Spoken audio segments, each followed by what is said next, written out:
इस प्रकार हम विभिन्न तरीकों से संचारी रोग से ग्रसित हो सकते हैं। जो संचारी रोग के वाहक हैं, वाहक जैसे मच्छर है, कीट हैं, मक्खियाँ हैं।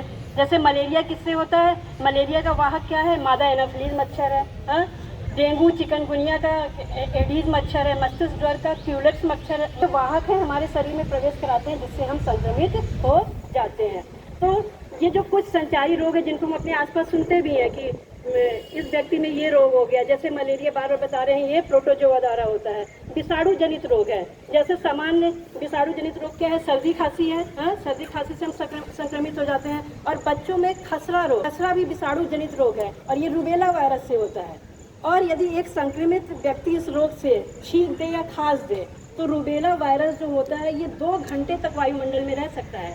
और यदि हम इस वायुमंडल में यदि कोई स्वस्थ व्यक्ति है तो 90% चांसेज है कि वो ग्रसित हो सकता है। इसी तरह जीवाणु जनित है, हैजा है, टाइफाइड है, कवक है। कवक से हमारी त्वचा संक्रमित हो जाती है, लाल दाने हो जाते हैं, खुजली हो जाती है। तो इस तरह ये जो विभिन्न रोग हैं ये संचारित होते हैं एक माध्यम से दूसरे माध्यम में। और ये जो मौसम है जुलाई, अगस्त, सितंबर, ये सूक्ष्म जीवों की संख्या में वृद्धि के लिए बहुत ही अनुकूल मौसम है। और इसमें सूक्ष्म जीव संचारी रोग के जो रोगाणु है बहुत तेजी से वृद्धि करते हैं।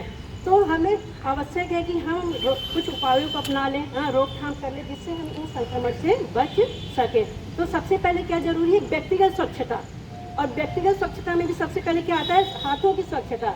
यदि हम अपने हाथ स्वच्छ करने की आदत डाल लें तो हम 90% संचारी रोगों से बच सकते हैं, क्योंकि हमारे ये हाथ में विभिन्न सतहों को छूते हैं, वस्तुओं को छूते हैं। अभी आप क्लास से आए होंगे, टेबल छुए होंगे, बेंच छुए होंगे, पुस्तक छुए होंगे, बैग छुए होंगे। तो इन संक्रमित होने से और इन हाथों को हम जाने अनजाने अपने नाक में, कान में, मुंह में ले जाते हैं, तो उनसे क्या होती है? सूक्ष्म जीव उन जगहों से, उन अंगों से हमारे शरीर में प्रवेश करके हमको संक्रमित कर देते हैं। इसलिए हमें एक आदत अपनी दैनिक दिनचर्या में डाल लेनी चाहिए कि अपने हाथों को बार बार धुलना। अब बार बार धुलना कब और कैसे धुलना ये भी आवश्यक है।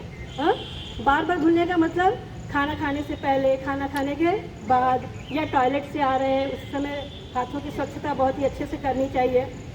और हाथों को रगड़ रगड़ कर और कम से कम 20 सेकंड तक अवश्य साबुन से या हैंड वॉश से हमको धुलना चाहिए। इसके अतिरिक्त यदि हम छींकते या खांसते हैं, जब छींकते और खांसते हैं तो हमें मुंह ढक के कपड़े से या हाथ से ढक के खांसना चाहिए, क्योंकि जब हम छींकते खांसते हैं तो जो सूक्ष्म जीव ड्रॉपलेट्स के रूप में बाहर आते हैं वो 12 फीट तक जा सकते हैं। और 12 फीट तक यदि क्या बोलते हैं कोई व्यक्ति है तो वो संक्रमित हो सकता है। तो इस तरह विभिन्न उपाय करके जहाँ पे जल है वहाँ पे जल भराव को रोक के, मच्छरों के प्रकोप को रोक के हम विभिन्न उपाय अपना सकते हैं। और सरकार का नारा भी है 7 का वार संचारी रोगों की होगी हार। तो 7 का वार क्या है? व्यक्तिगत स्वच्छता, आसपास की स्वच्छता, मच्छरों की रोकथाम, जल भराव की रोकथाम, टीकाकरण, जिन संचारी रोगों का टीकाकरण हो सकता है, कोरोना है, फ्लू है, खसरा है, इसका समय समय पे हमें टीकाकरण कराना चाहिए। और कुपोषित बच्चों पर विशेष ध्यान देना चाहिए कि उनमें संचारी रोग ना हो सके। ठीक है बच्चों, तो इन सब